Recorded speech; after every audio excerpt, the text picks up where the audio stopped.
Hello and welcome to our another video. आज का हमारा जो टॉपिक है वो है नैतिक विकास का सिद्धांत। जैसा कि हमने कल की क्लास में शैशवावस्था, किशोरावस्था, बाल्यावस्था एवं गर्भावस्था के बारे में संपूर्ण अध्ययन कर लिया था, तो आज का हमारा जो टॉपिक है वो है नैतिक विकास का सिद्धांत, मॉरल डेवलपमेंट थ्योरी। तो सबसे पहले हम जानते हैं कि मॉरल डेवलपमेंट थ्योरी किसने दी थी, कब दी थी और क्या कारण था कि मॉरल डेवलपमेंट थ्योरी का इवोल्यूशन हुआ। तो सबसे पहले नैतिक विकास सिद्धांत के जो प्रदाता थे वो थे कोलबर्ग। कोलबर्ग एक अमेरिकी मनोचिकित्सक थे। कोलबर्ग एक अमेरिकी मनोचिकित्सक थे जिन्होंने नैतिक विकास का सिद्धांत 1969 में दिया था। 1969 में जब उन्होंने ये सिद्धांत दिया तो इसके बाद इसमें पहला संशोधन 1981 और दूसरा संशोधन 1984 में हुआ। 1984 में जब दूसरा संशोधन दिया तो उसके बाद नैतिक विकास सिद्धांत पूर्णता को प्राप्त हुआ। अब नैतिक विकास सिद्धांत जो है वह एक काल्पनिक थ्योरी पर आधारित है, यानी कि एक काल्पनिक घटना पर आधारित है, जिसको हम बोलते हैं हिंज थ्योरी। जिसको हम क्या बोलते हैं? Hinge theory.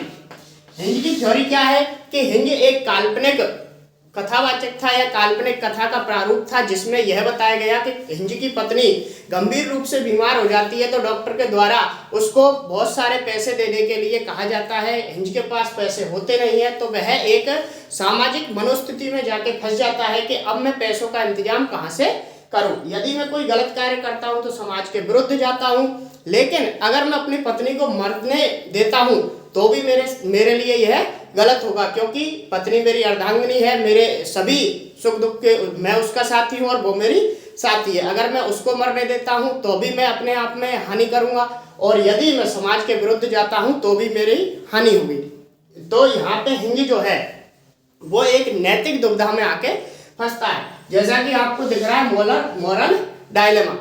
बहुत बार हमारे जीवन में ऐसे प्रसंग आते हैं कि हम ऐसी मनोस्थिति में फंस जाते हैं जहां हमें सही और गलत में से किसी एक चीज को चुनना होता है, और उस स्टेज में जो हमारे मन में कंफ्यूजन होता है वह कंफ्यूजन हमारी क्या कहलाती है? नैतिक दुविधा कहलाती है, यानी कि मॉरल डायलेमा कहलाता है। उस नैतिक दुविधा से निकलने पर जो हमारे सामने रिजल्ट आता है, यानी कि हम जिस चीज को अपनाते हैं या तो हम सही करने को अपनाएंगे या हम गलत करने को अपनाएंगे। यानी कि किसी भी व्यक्ति के सामने यदि हम दो पॉइंट ऑफ व्यू रखें तो एक व्यक्ति पॉजिटिव को चुनेगा, एक नेगेटिव को चुनेगा। तो जो पॉइंट ऑफ व्यू हमने चुना है, जो कार्य करने की हमने सोची है या जो कार्य करने का हमने निर्णय लिया है, वह हमारी नैतिक तर्कना कहलाती है, यानी कि मॉरल रीजनिंग। मॉरल रीजनिंग में क्या है कि मॉरल रीजनिंग हमारी मनोस्थिति पर निर्भर करता है। मनोस्थिति से हमने कैसा सोचा है, क्या हम विचार रखते हैं। तो हिंज ने यहाँ पे सोचा था कि वह अपनी पत्नी के लिए चोरी करेगा। उसने क्या सोचा कि वह अपनी पत्नी को बचाने के लिए क्या करेगा? चोरी करेगा। अब देखिए, नैतिक विकास सिद्धांत में 3 लेवल है और 6 स्टेज यानी 6 अवस्थाएं हैं। 3 लेवल किस प्रकार है? पहला है प्राक परंपरागत, जिसके अंतर्गत 2 स्टेज है। दूसरा है परंपरागत और तीसरा है उत्तर परंपरागत। तीनों ही स्टेज में, तीनों ही जो अवस्थाएं हैं, तीनों ही स्टेज जो हैं उनमें 6 यानी कि टोटल 6 हमारी अवस्थाएं हैं। 2 स्टेज सभी के अंतर्गत हैं। 3 स्तर है और 6 अवस्थाएं, 6 स्टेज हैं। पहली जो प्राक परंपरागत अवस्था है वह है हमारी 4 से 10 वर्ष तक, यानी कि इसमें आधी शैशवावस्था आ रही है और आधी बाल्यावस्था आ रही है। यानी कि 4 से और 10 वर्ष तक के जो बच्चे होते हैं उनके अंतर्गत प्राक परंपरागत अवस्था पाई जाती है। प्राक परंपरागत जो लेवल है उसमें 2 स्टेज है। पहली है दंड एवं आज्ञा पालन। दंड एवं आज्ञा पालन यानी कि punishment and obedience. Punishment and obedience, इसको हम अगर देसी लैंग्वेज में बोले या साधारण भाषा में बोले तो इसको बोलते हैं हम मिठाई या पिटाई की अवस्था।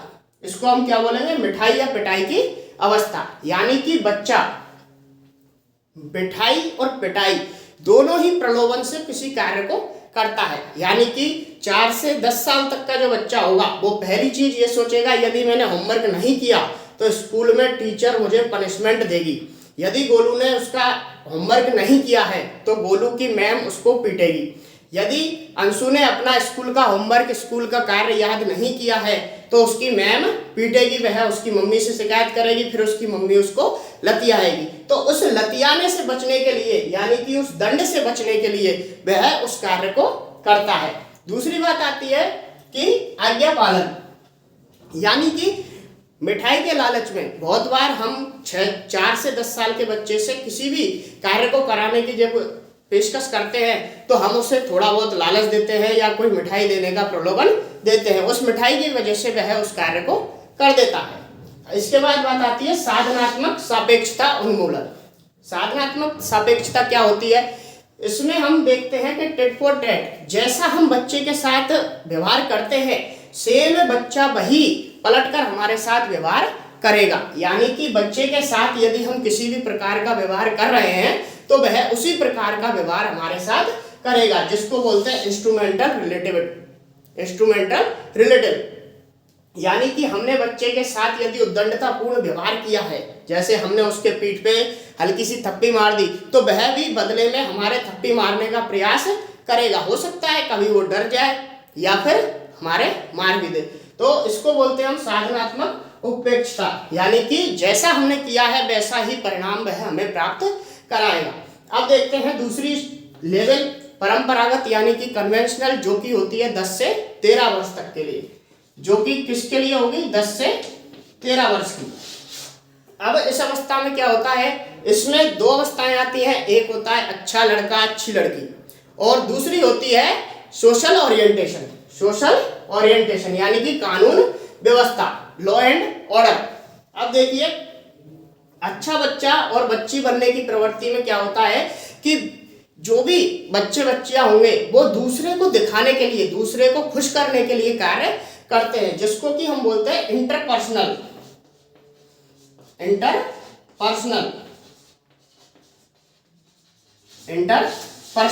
बच्चा खुद न करते हुए दूसरे को दिखाने के लिए, इसे गोल्डन रूल एज भी कहते हैं। इसके अंतर्गत बच्चा दूसरे को दिखाने के लिए कार्य करता है। बच्ची कोई होगी जो दूसरे को दिखाने के लिए, दूसरे को खुश करने के लिए ऐसा कार्य करेंगे जिससे कि दूसरा हमें शाबाशी दे, हमारी पीठ थपथपाए, यानी कि दूसरे का प्रोत्साहन उनके लिए संजीवनी बूटी का कार्य करता है। इसके बाद बात आती है कानून एवं व्यवस्था।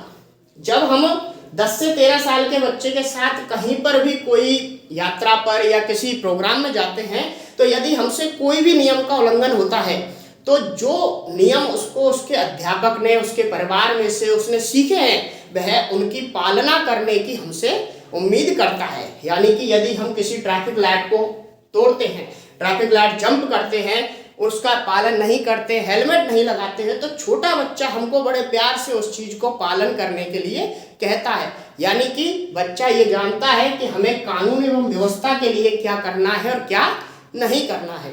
वह उसी कानून और व्यवस्था के अनुसार आपको चलने की हिदायत देगा। बहुत बार हम उसकी बात को मान लेते हैं, बहुत बार हम उसको डांट के चुप करा देते हैं, लेकिन जो भी बच्चा लॉ एंड ऑर्डर को फॉलो करने की हमें सीख दे रहा है, हमें उसकी बात का मान रखने के लिए उसके साथ सभ्यतापूर्ण व्यवहार करना चाहिए और उसकी बात को मानना चाहिए। इसके बाद बात आती है उत्तर परंपरागत, यानी कि पोस्ट कन्वेंशनल। पोस्ट कन्वेंशनल में होता क्या है? पहली बात तो 13 से प्लस जो एज होगी, यानी कि 13 से ऊपर के जितने भी लोग हैं वो सारे पोस्ट कन्वेंशनल यानी उत्तर परंपरागत अवस्था में आएंगे। इसमें पहला है सामाजिक अनुबंध, सोशल कॉन्ट्रैक्ट। सोशल कॉन्ट्रैक्ट या सोशल कॉन्ट्रैक्ट ऑर्गेनाइजेशन होता क्या है? सामाजिक अनुबंध का मतलब होता है कि समाज के नियमों में कुछ ढील देना, यानी कि किसी आदमी की परिस्थिति को देखते हुए उसकी सोच में ढील देना, यह सामाजिक अनुबंध कहलाता है। जैसे कोई एम्बुलेंस है, उस एम्बुलेंस के लिए यदि हमें ट्रैफिक लाइट्स को 1-2 बार जंप करना पड़े, उसमें कोई मरीज है उसको हमें जिंदा रखना है तो उसे जल्दी हॉस्पिटल पहुंचाना पड़ेगा। उसको हॉस्पिटल पहुंचाने के लिए हम ये थोड़ी कि ट्रैफिक लाइट का इंतजार करेंगे, उसके लिए हमें ट्रैफिक लाइट ब्रेक करनी पड़ेगी। तो धीरे धीरे बच्चा जब 13 प्लस एज में आता है तो उसके अंतर्गत ये नैतिकता आती है कि वह सामाजिक परिस्थितियों को देखते हुए उन कानून व्यवस्था में थोड़ी ढील की उम्मीद कर सकते हैं। इसके बाद बात आती है लास्ट स्टेज की, जो कि है सार्वभौमिक नैतिक सिद्धांत।